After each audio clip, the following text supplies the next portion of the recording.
The ruins were silent, but the silence felt wrong. Broken towers leaned like dead trees. Burned metal covered the ground. Smoke moved slowly in the air, as if the planet itself was tired of breathing. No ships, no life. This place was supposed to be empty now. A small alien girl stood in the middle of the ruins. She was tiny, no taller than a human child. Her skin was pale blue, marked with dust and scratches. Her clothes were torn, too big for her thin body. She held a small cloth bag close to her chest. Her eyes were wide, not with fear, but with confusion. Like someone waiting for an answer that never came. Behind her stood a monster dot. It was huge. Its body was covered in dark scales like burned stone. Long claws dug into the ground. Its eyes glowed faint red, watching everything, missing nothing. Its mouth opened slowly, showing rows of sharp teeth. This creature was known across the galaxy. Fleets had run from it. Cities had burned because of it. Records called it a living nightmare. The beast did not move toward the girl Dot stood behind. Her, guarding. A human scout watched from behind a broken wall. His name did not matter. He had been sent to scan the ruins, nothing more. One last check before leaving the dead world behind. He had seen many destroyed planets before. He was ready for bones, silence, and ghosts. He was not ready for this. The human froze the moment. He saw the creature. His heart beat fast. His hand moved slowly toward his weapon, but he did not pull it out. He knew better. This monster could kill him before he blinked. Then the girl turned her head. She looked at him. Her eyes were calm, curious. The beast noticed the human at the same time. Its body tensed, its lips pulled back.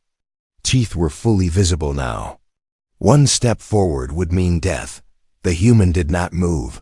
The girl tilted her head slightly and spoke in a small, clear voice. "My puppy didn't eat you?"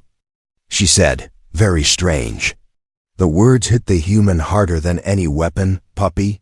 The girl looked back at the beast, then at the human again. She did not sound scared. She sounded puzzled, like a child whose toy did not work the way it should. Human swallowed. This monster had wiped out entire squads.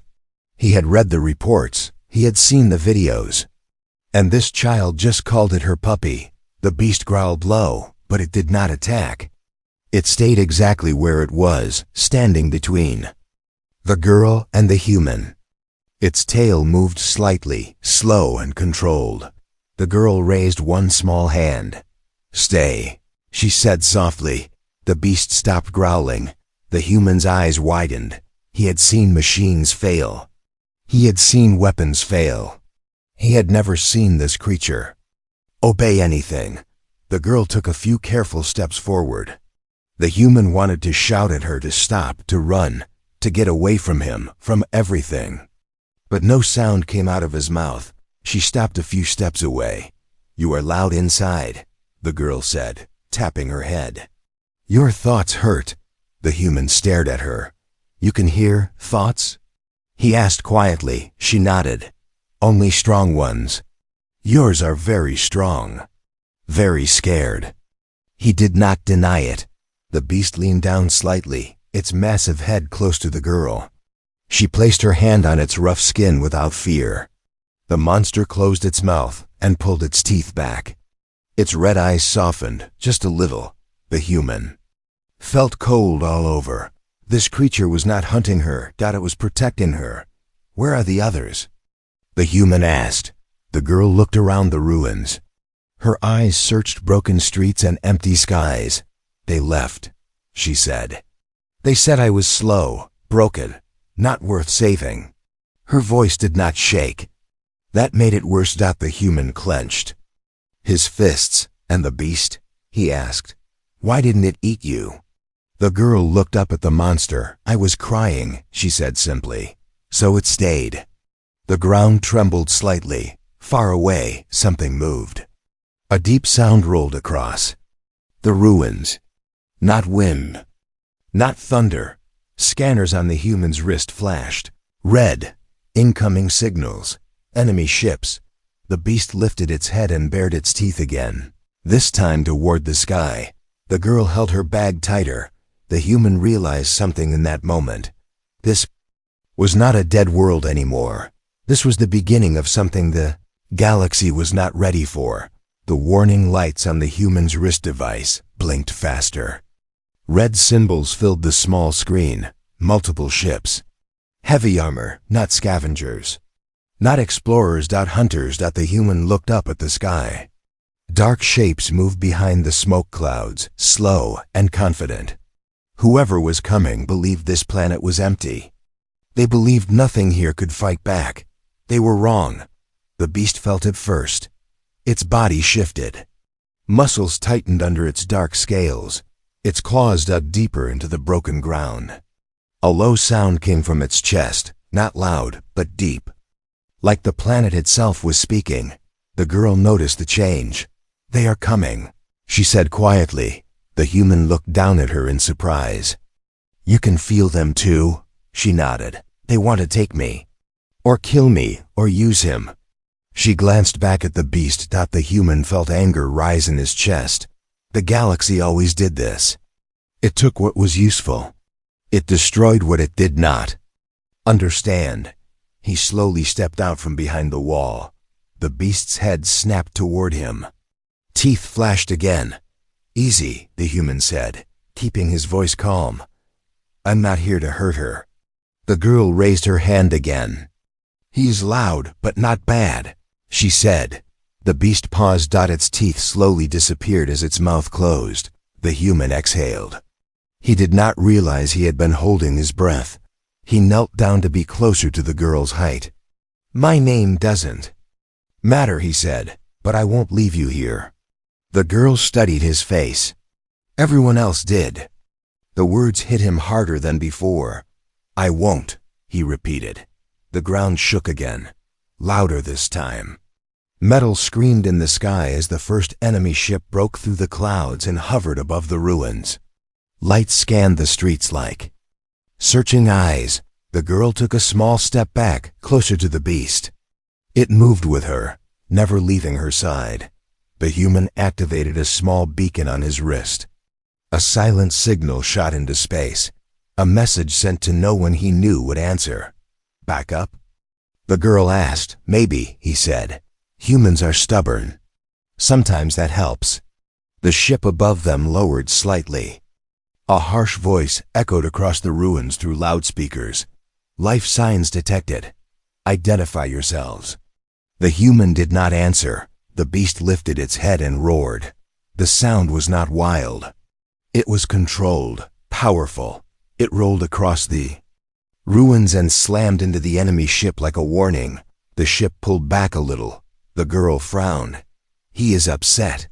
"I can see that," the human said. The enemy ship opened its lower hatch. Armored figures dropped to the ground, weapons raised. Their armor was white and gold, clean and untouched by the ruins beneath them. They laughed when they saw the girl. "That's it?" one of them said. "A child and a pet?" "Pet." The beast stepped forward. The air felt heavy. The human knew that if the monster attacked now, no one here would survive, not even the girl. He moved quickly and placed himself slightly in front of her. The soldiers paused. "A human?" The leader said, "Interesting. Step aside. That creature belongs to us." "No," the human said simply. The girl looked up at him. "They want to hurt him," she said. "I know," he replied. The leader raised his weapon. "Last warning." The girl's eyes darkened. The air around her seemed to vibrate. "Don't," she whispered. The beast stopped moving. The soldiers pulled their triggers. Nothing happened. Their weapons failed. Lights flickered. Power died. Fear replaced laughter. The girl looked tired now. Her knees shook slightly. The beast turned slowly, placing its massive body between her and the soldiers. Its eyes burned brighter than before. Not red now. White. The human understood then. This was not just a monster protecting a child. This was a bond the galaxy had never seen. and the hunters had just made a very big mistake. The soldiers did not run at first, they stood frozen, staring at their dead weapons, staring at the beast whose eyes now burned like white fire. Fear slowly replaced their training. One of them took a step back. Then another, the girl swayed on her feet. The human saw it and moved instantly. He caught her before she fell. She was lighter than he expected, almost like she had not eaten in days. "She's exhausted," he said. The beast lowered its head, making a deep, worried sound. It leaned closer to the girl, its massive body trembling with restrained power. It wanted to attack. It wanted to destroy everything that threatened her. "Not yet," the human whispered, more to the beast than anyone else. The girl opened her eyes slowly.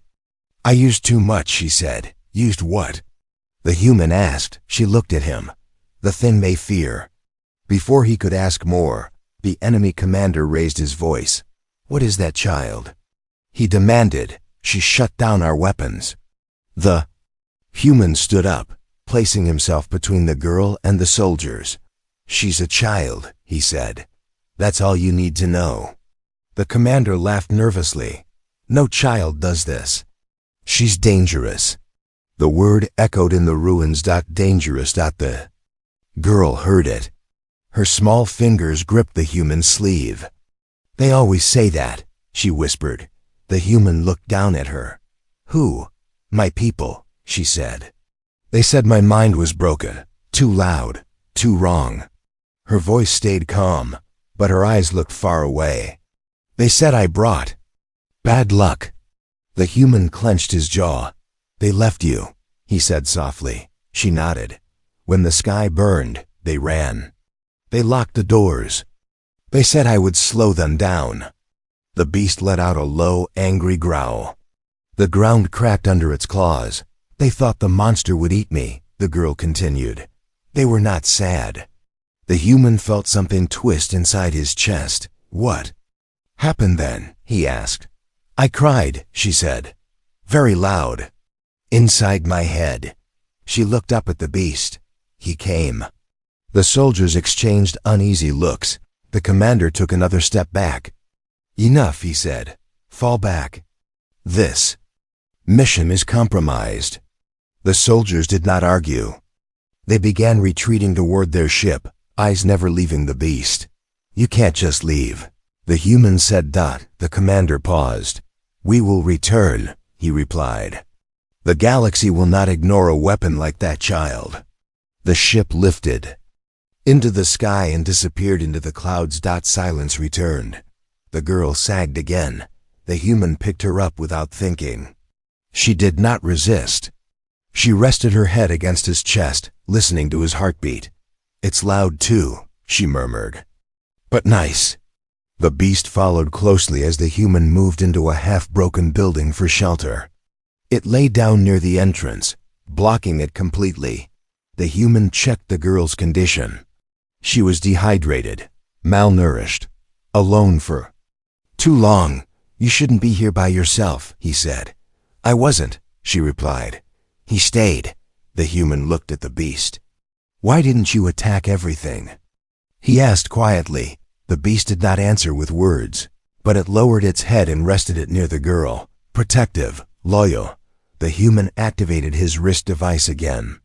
This time, a real signal went out. A human code, old, rare. He waited. Minutes passed. Then a response came, short, clear. Signal received. Extraction possible. Stand by. The human closed his eyes in relief. The girl looked up at him. "Will they leave me too?" "No," he said firmly. "Humans don't abandon children." She studied his face, searching for lies. She found none. The beast lifted its head and made a soft sound, almost like approval. High above them, human ships changed course. The galaxy thought this child was a danger. Humanity was about to prove them wrong. The human ships did not arrive. Quietly, the sky above the ruins shifted as blue light cut through the clouds. 3 human cruisers slowed into position, their engines humming low and steady. They did not aim weapons. They did not fire warning shots. They simply arrived and stayed. The enemy hunters watching from far orbit noticed Dot, so did everyone else. Dot inside the broken building, the human scout felt the vibration through the floor. He looked down at the girl in his arms. She was awake now, watching the ceiling as if she could see through it. "They're here," she said. "Yes," the human replied. "My people." The beast rose to its full height. It did not roar. It did not threaten. It stood tall and still, like a wall made of living stone. Outside, dust moved as a human shuttle descended into the ruins. Its landing legs touched the ground carefully, respecting the unstable surface. The hatch opened. No soldiers rushed out. Instead, a single human stepped down. She wore simple armor. No sharp edges, no bright colors. Her helmet was clipped to her side, not covering her face.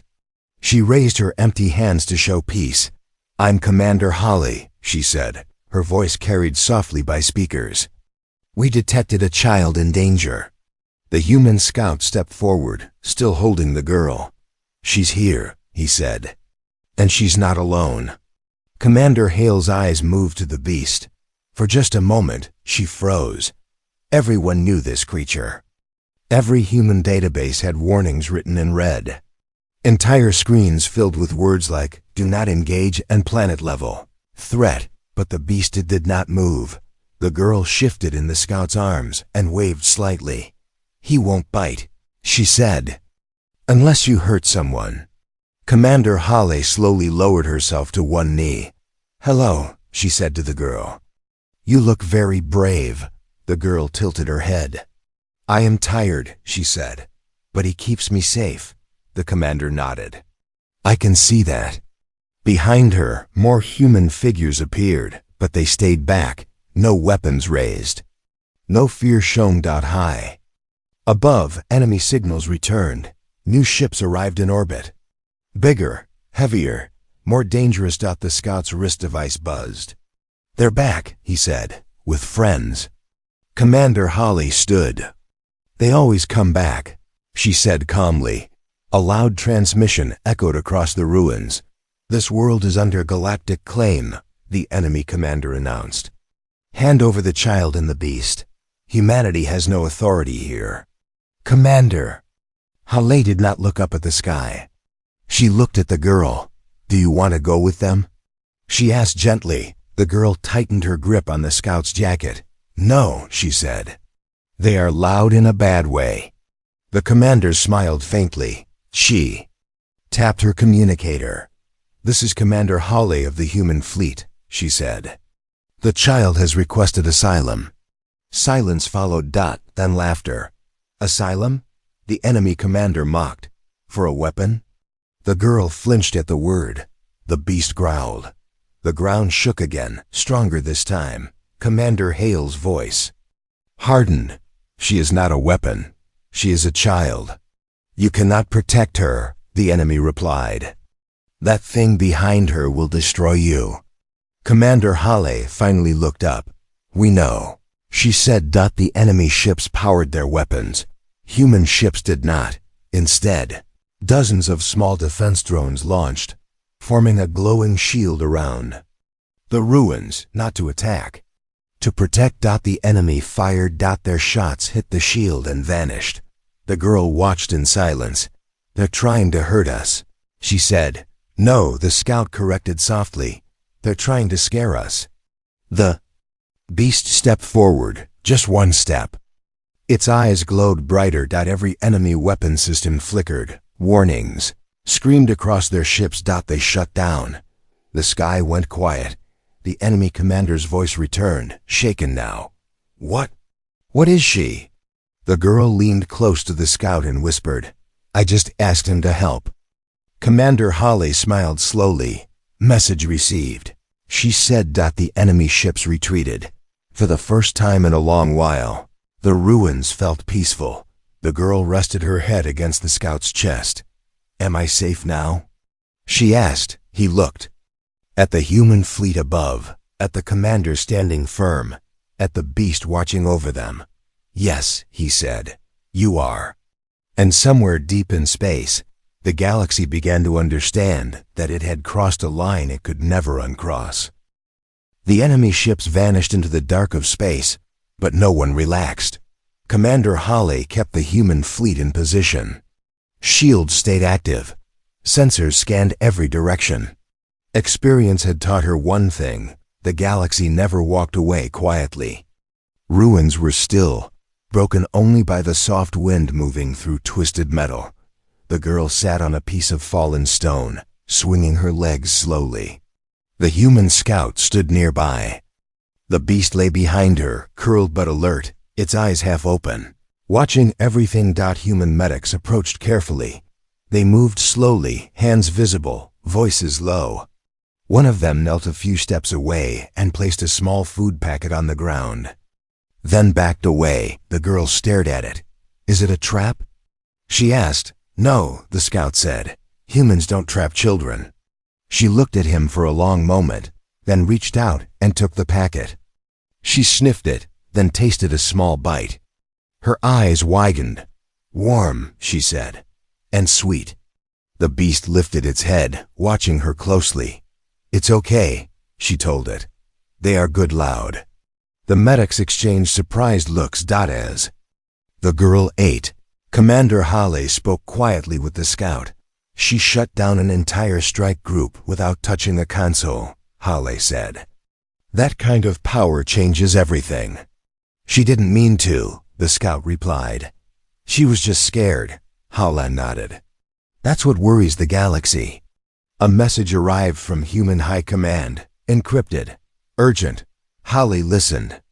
Her face unreadable. They want the child secured, she said after a moment. For study, protection, evaluation. The scout stiffened. That's not what she needs. Hale looked at the girl, then at the beast, then back at the scout. You're right, she said. And that's why they asked me, not someone else. She tapped her communicator. High Command, she said. This is Hale. The child remains under my authority. Any research will wait. This is not a weapon recovery. This is a rescue. There was a long pause. Then a single response. Noted. The girl felt the shift in the air. They are arguing, she said. Yes, Hale replied gently, but not about you. The girl frowned. They always argue about me. Not this time, Hale said. This time, they're arguing with us. The beast stood up slowly and moved closer to the girl, placing its massive body between her and the humans again. Not threatening, protective, no. One is taking her, the scout said quietly. I know, Hale replied. That's why I'm staying. The human fleet received new orders moments later. Not to leave. To hold position. Word spread fast across trade routes and military channels. A rumor grew. Humans had claimed a child the galaxy feared. Humans had stood between her and everyone else. Galactic. Observers watched in disbelief as human ships formed a permanent perimeter around the ruined world. This is insane, an alien diplomat said in a broadcast. That creature alone is a civilization-level threat. A human ambassador answered calmly. She is a child who survived abandonment, he said, and she asked for help. The girl listened to the broadcast on a small screen a medic gave. They sound angry, she said. They're scared, the scout replied. Of me? She asked. Of what they don't understand. He said. The girl thought for a moment. Will you leave me later? She asked softly. The scout knelt in front of her. No. The beast made a low sound of agreement. Hale watched the scene and felt something rare, hope mixed with fear. The galaxy was drawing lines. And humanity had chosen a side. That night, the girl slept for the first time without nightmares. The beast stayed awake. So did the humans, because everyone knew what was coming next would test not just strength, but conviction. The attack did not come with ships. It came with words. By morning. Cycle. The entire sector was flooded with transmissions. Councils, alliances, defense unions. Every major power wanted a say. Screens aboard the human cruisers filled with faces that did not hide their fear. "The situation is unacceptable," one alien delegate said. "That child represents an uncontrolled anomaly." Another voice followed. "If humans refuse cooperation, sanctions will begin immediately." Commander Hale stood at the center of the command deck, arms crossed, listening without interrupting. The human scout stood beside her. The girl sat quietly in a chair too large for her feet to touch the floor. The beast lay behind her, silent, watchful. "They want me again," the girl said softly. "Yes," Hale replied. "But they won't get you." The council speaker raised their voice. "Commander Hale, remove the beast from the child. Separate them. That is a direct order from the Galactic Safety Accord." The beast lifted its head. Every sensor spiked at once. The scout felt the air change. "They don't understand," he said. "Separation could kill her." Holly nodded. "Or worse," she added, "it could break him." She stepped forward and activated her reply channel. "This bond is not ownership," Holly said clearly. "It is survival. You abandoned her. The creature stayed. Humanity will not undo that." Angry voices erupted. "You are endangering billions." Hale's eyes hardened. "So did you when you left a child to die." Silence fell. The girl stood up slowly. She did not look angry. She looked tired. "Please stop shouting," she said. Chamber quieted, not because of authority, but because something in her voice demanded attention. "I don't want to hurt anyone," the girl continued, "but when you try to take him away, everything inside me screams."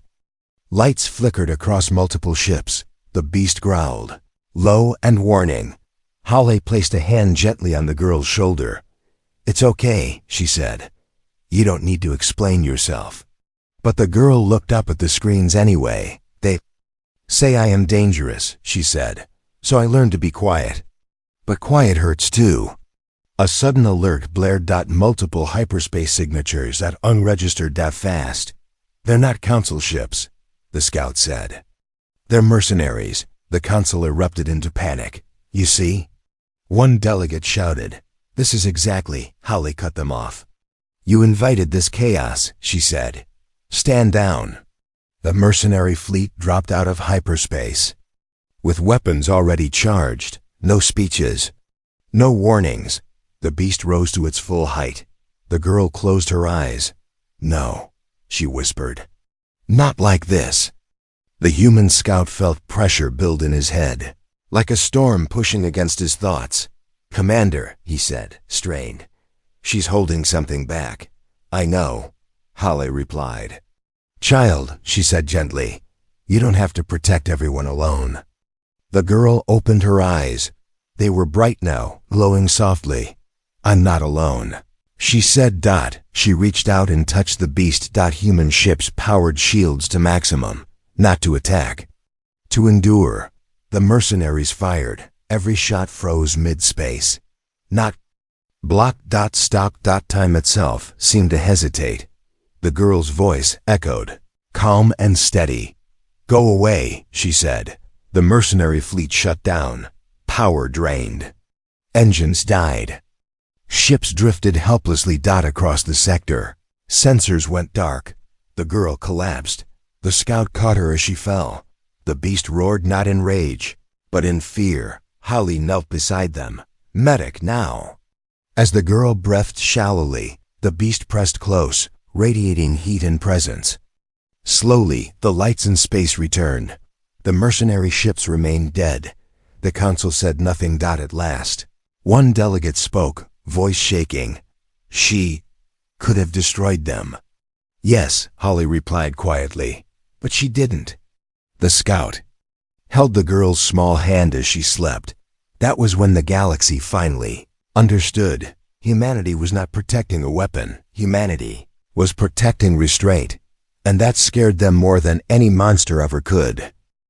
The silence after the event was heavier than the battle itself. Drifting mercenary ships hung powerless in space like forgotten toys. Human vessels maintained their formation, shields steady, weapons still untouched. No one spoke for a long moment. Across the sector, commanders, diplomats, and observers watched, afraid to be the first to move. Inside the medical bay, the girl slept. Her breathing was slow but steady. Soft lights reflected off the pale blue of her skin. Tubes and sensors surrounded her, but none restrained her. The human scout sat beside the bed, his hand resting near hers, not touching, just close enough that she would feel someone was there if she woke. The beast lay curled at the foot of the bed. It barely fit in the room. Its massive body pressed against the walls, but it did not complain. Its eyes never left the girl. Every small change in her breathing made its muscles tighten, ready to react. Commander Hawley stood outside the medical bay, watching through the transparent barrier. She saved them, a junior officer said quietly. All of them. She saved us too, Hawley replied.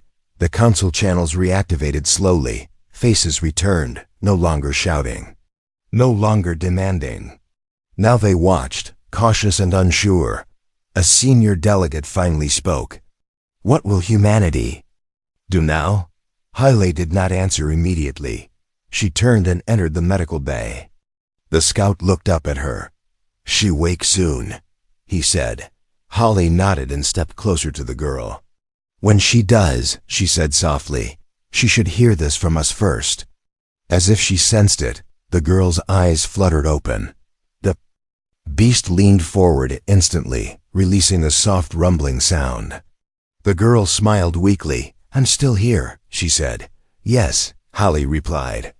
And so are we. The girl looked around at the humans, the clean walls, the quiet machines. Did I break the galaxy? She asked. The scout let out a breath that was almost a laugh. No, he said. You showed it something new. The girl frowned. I don't want to be feared. Hawley knelt beside the bed so they were eye to eye. Then don't be, she said. Be something better. The girl considered this. Can I stay with him? She asked, glancing at the beast. The beast lowered its head in response. Yes, Hawley said without hesitation. As long as you wish. Outside, the council waited. Hawley opened the channel. This child will remain under human protection, she said. Not as a subject, not as a resource, as a person. Murmurs spread across the screens. And the beast? A delegate asked carefully. Hawley glanced back at the medical bay. He is not a beast, she said. He is her guardian. A long pause followed. Finally, the delegate nodded. Then the council will observe. That's acceptable, Hawley replied. The channel closed. Later, the human fleet began its slow movement away from the ruined world. Not retreating. Transitioning. A new home had already been chosen, a quiet planet under human care. Far from borders and politics, the girl stood on the observation deck, holding the scout's hand. Stars moved past the glass like distant dreams. They won't leave me there, will they? She asked.